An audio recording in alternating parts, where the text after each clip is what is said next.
Radhe Radhe my friends. स्वागत है आपका आपके अपने चैनल श्री राधे कृष्णा पर। फ्रेंड्स, कैसे हैं आप? आई होप कि आप जहाँ भी हैं बहुत खुश हैं, एकदम स्वस्थ हैं और मज़े में हैं। फ्रेंड्स, आज की जो मैं लीला आपके साथ शेयर करने जा रही हूँ, ये हमारे प्रभु श्री राम जी, भगवान श्री राम जी की और उनकी एक भक्त की है जिनका नाम था गणेश देई। गणेश देई बचपन से ही श्री राम की पूजा करती थी और उन्हें अपने प्रियतम के रूप में मानती थी। गणेश देई श्री राम जी की बहुत बड़ी भक्त थी। उन्हीं की पूजा अर्चना में हमेशा लीन रहती।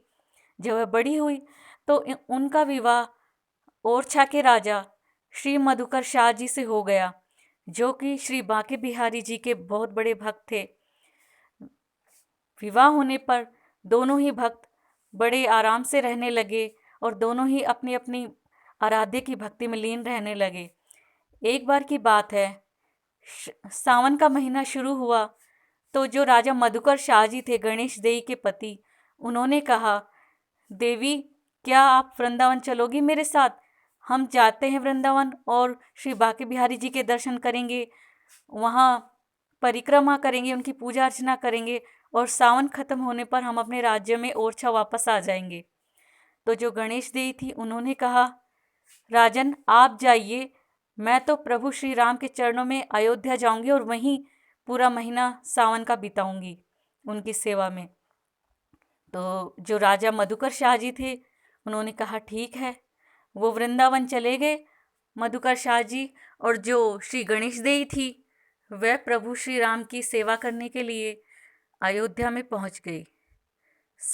सावन के महीने में जो राजा थे मधुकर शाह जी, उन्होंने वृंदावन जाके श्री बांके बिहारी जी की बहुत पूजा अर्चना की। वह कभी श्री बांके बिहारी मंदिर में रहते, उनके दर्शन करते रहते, पूजा करते, कभी ब्रज की लताओं से लिपटे रहते, कभी वहाँ परिक्रमा करते रहते, उनकी भक्ति में लीन रहते। सावन का महीना पूरा हो गया तो जो राजा थे मधुकर शाह जी, वो ओरछा राज्य में अपने राज्य में वापस आ गए। वापस आकर देखा तो अभी तक जो भक्त थी गणेश देई, वो नहीं लौटी थी। तो जो ओरछा के राजा थे मधुकर शाह जी, उन्होंने गणेश देई को, अपनी पत्नी को पत्र भेजा, देवी, अब तो सावन का महीना ख़त्म हो गया है, बहुत दिन हो गए हैं ख़त्म हुए, मैं भी ओरछा वापस आ गया हूँ अपने राज्य में, देवी तुम भी आ जाओ। जो पत्र था वो भक्त गणेश देई पढ़ ही नहीं पाई, क्योंकि वह हमेशा श्री राम की, प्रभु की भक्ति में लीन रहती। कभी वह कनक मंदिर में उनकी सेवा करती रहती, उनके चरणों से लिपटी रहती, उनसे प्यार दुलार करती, कभी उनके लिए भोग बनाती और कभी सरयू नदी के किनारे उनके ध्यान में मग्न रहती। ऐसे ही 3-4 पत्र भेजने के बाद जब कोई जवाब नहीं आया तो राजा मधुकर शाह जी को क्रोध आ गया, गुस्सा आ गया, और उन्होंने गुस्से में पत्र भेजा, देवी, अगर तुम इतनी ही बड़ी भक्त हो, इतनी ही सच्ची प्रीत है तुम्हारी श्री राम जी के लिए, इतनी ही सच्ची भक्ति है, तो श्री राम जी को लेकर ही लौटना ओरछा अपने साथ। अगर तुम नहीं लौटी तो मैं सोचूंगा कि तुम्हारी भक्ति श्री राम जी के लिए झूठी है, तुम दिखावा करती हो सब। तो ये पत्र जब गणेश देई ने पढ़ा तो उनका मन बहुत दुखी हुआ और वह रोने लगी। वह विचार करने लगी कि प्रभु श्री राम को इतने बड़े बड़े भक्त चाहते हैं, इतने बड़े बड़े ऋषि मुनि, उनकी इतनी इतनी महारानियां हैं, इतने सेवक हैं बड़े बड़े, और इतने बड़े बड़े भक्त हैं जो उन्हें पाना चाहते हैं, उन्हें अपने हाथों से भोजन खिलाना चाहते हैं और उनकी सेवा करना चाहते हैं। जब इतने बड़े बड़े भक्तों को ही श्री राम नहीं मिले तो मुझे, बल्कि मेरा तो कहीं नाम ही नहीं इन बड़े बड़े भक्तों में, मुझे कहाँ श्री राम मिलेंगे, मेरे साथ कहाँ हमारे राज्य जा पाएंगे। और मेरी भक्ति पे सवाल उठे ये तो मैं सहन कर लूँगी, पर कोई श्री राम जी के नाम पे कलंक लगाए तो यह मैं बर्दाश्त नहीं कर पाऊँगी। तो इससे अच्छा है क्यों ना मैं अपने प्राण ही त्याग दूँ। यह बात मन में सोचते हुए जो गणेश देई थी वह सरयू नदी के किनारे पहुंची और बिना कुछ सोचे छलांग लगा दी।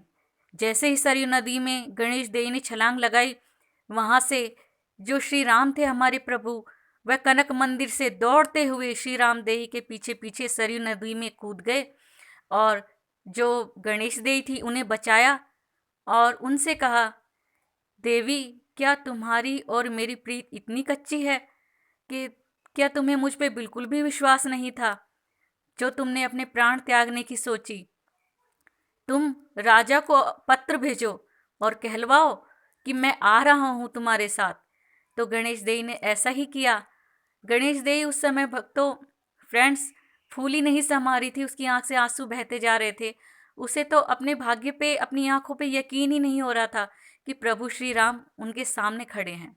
गणेश देई ने जैसा कि श्री राम ने कहा, राजा को, मधुकर शाह जी को पत्र लिखकर भेजा कि आप मंदिर बनवाइए, मेरे साथ श्री राम जी पधार रहे हैं ओरछा। जब यह पत्र राजा जी ने पढ़ा तो उन्होंने मंदिर बनवाना शुरू किया और हमारे श्री राम जी गणेश देई के साथ ओरछा राज्य में पधारे। जैसे ही ओरछा राज्य में की सरहद में जो हमारे श्री राम जी हैं और गणेश देई हैं पहुँचे तो राजा दौड़कर उनका स्वागत करने पहुँचे।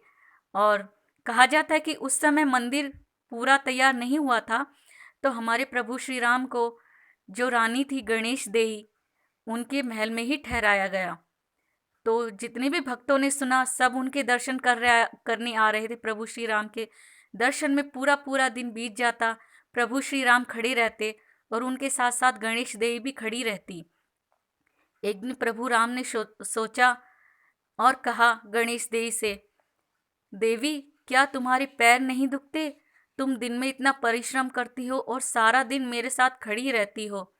तो गणेश देवी ने कहा, प्रभु मेरी छोड़िए, क्या आपके पैर नहीं दुखते? आप सारा दिन खड़े रहते हैं। तो प्रभु श्री राम ने कहा, मन में सोचा कि जब तक मैं खड़ा रहूँगा तो गणेश देवी भी मेरे साथ खड़ी रहेगी। और प्रभु राम ने फिर कहा गणेश देवी से, मैं जब बैठ जाऊँगा तो क्या तुम भी बैठ जाओगी? तो गणेश देवी ने कहा, हाँ प्रभु, जब आप बैठेंगे तो मैं भी बैठ जाऊँगी। तो प्रभु श्री राम जी इतने भक्त वत्सल हैं, उन्हें पता था कि जब तक वह नहीं बैठेंगे गणेश देवी नहीं बैठेगी, क्योंकि वह उनकी सच्ची भक्त थी। तो प्रभु श्री राम कहते हैं कि पहले ओरछा राज्य में खड़ी मुद्रा में आए थे और गणेश देवी के लिए, अपनी भक्त के लिए वह विराजमान हो गए, बैठ गए। उन्होंने कहा, लो देवी मैं बैठ गया, अब तुम भी बैठ जाओ। और गणेश देवी भी बैठ गई। तो फ्रेंड्स, ऐसे हैं हमारे प्रभु श्री राम। अगर उनकी कोई सच्चे मन से भक्ति करे, सच्चे दिल से, सच्चे भाव से, तो वह अपने भक्त को जरूर दर्शन देते हैं और अपने भक्त की सभी मनोकामनाओं को पूरी करते हैं। तो फ्रेंड्स, अपने अपने इष्ट को, जिसकी भी आप पूजा करते हैं, सच्ची श्रद्धा से, भक्ति से, भाव से उनकी पूजा कीजिए, तो वह आपके सदैव साथ रहेंगे, आपकी मनोकामना, सभी मनोकामना पूरी करेंगे। तो कैसी लगी आपको फ्रेंड्स लीला? अच्छी लगी हो तो लाइक कीजिएगा, वीडियो को शेयर कीजिएगा फैमिली और फ्रेंड्स के साथ। और अगर आप मेरे चैनल पर नए हैं फ्रेंड्स तो प्लीज़ चैनल को सब्सक्राइब कीजिएगा। अगली वीडियो में आपसे फिर मिलेंगे। राधे राधे।